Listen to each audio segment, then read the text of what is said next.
বিহার থেকে এই রাজ্যে প্রবেশ করে ছোট ছোট নেশাগ্রস্ত ছেলে মেয়েদের অর্থের প্রলোভন দেখিয়ে বিভিন্ন বাড়িতে বা মন্দিরে চুরি করাতো একটি গ্যাং।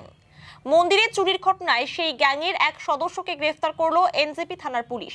ধৃতের নাম মোহাম্মদ সোনু, বিহারের বাসিন্দা।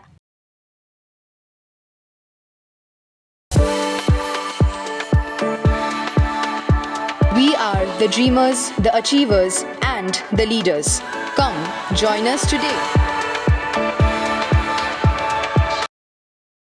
গত শনিবার রাতে 31 নম্বর ওয়ার্ডের উজ্জ্বল সংঘের সামনে একটি মন্দির থেকে চুরি যায় বিগ্রহের অলংকার। ঘটনার পর রবিবার সকালে এনজেপি থানায় লিখিত অভিযোগ দায়ের করে মন্দির কর্তৃপক্ষ। সেই অভিযোগের ভিত্তিতে তদন্তে নেমে 24 ঘন্টার মধ্যে এনজেপি থেকে গ্রেফতার করা হয় মোহাম্মদ সোনুকে।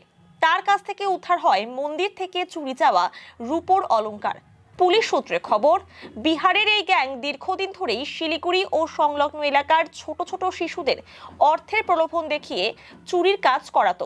ধৃতকে সোমবার জলপাইগুড়ি আদালতে পাঠানো হয়। গোটা ঘটনার তদন্তে পুলিশ।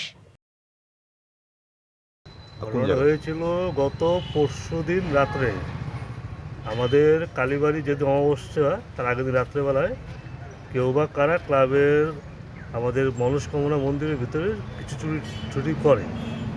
সকালবেলায় পুরোহিত যথারীতি প্রতিদিন নিত্য পূজা করেন, তো উনি মন্দিরে গিয়ে দেখছেন যে মন্দিরের শাটারটা একটু বেকার, লোহার রড দেওয়া ভিতরে আর কিছু একটা হয়েছে। তো উনি আমাদের সবাইকে ফোন করেন, আমরাও যথারীতি মন্দিরে যাই। মন্দিরে গিয়ে আমরা এনজেপি থানাকে ফোন করি, থানার সঙ্গে সঙ্গে ভ্যান পাঠায়। ওনারা গিয়ে লক খুলে তালা মারা ছিল। তারপরে গিয়ে দেখছি যে মায়ের যে অলংকার ছিল তো সেগুলো চুরি যায়। তারপর যথারীতি আমরা এনে খুব চিন্তিত। তারপরে কিছু ক্যাশ টাকাও ছিল দানপাত্রে। তারপর থানায় আমরা একটা অভিযোগ করি মা মনস্কামনা কালীবাড়ির তরফ থেকে উজ্জ্বল সংঘ ক্লাবের প্যাডে। তারপরে পুলিশ যথারীতি খুব ভালো কাজ করেছেন, এই জন্য আমরা এনজেপি থানাকে খুব সাধুবাদ জানাই, ধন্যবাদ জানাই ক্লাবের পক্ষ থেকে।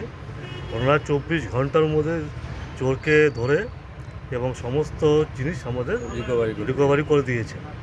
আর পুলিশের এই ভূমিকা সত্যি আমাদের কাছে প্রশংসনীয়। আমরা ক্লাবের পক্ষ থেকে এনজেপি থানাকে আমরা ধন্যবাদ জানাই। আর সেই চোরগুলো সব কারো বয়স 12-11, সব ছোটো ছোটো, এরা সব মনে হচ্ছে কোনো চক্রের সাথে জড়িত, ড্রাগ এডিক্ট ফ্যাডিক্ট হতে পারে, সেটা পুলিশ তদন্ত করছে।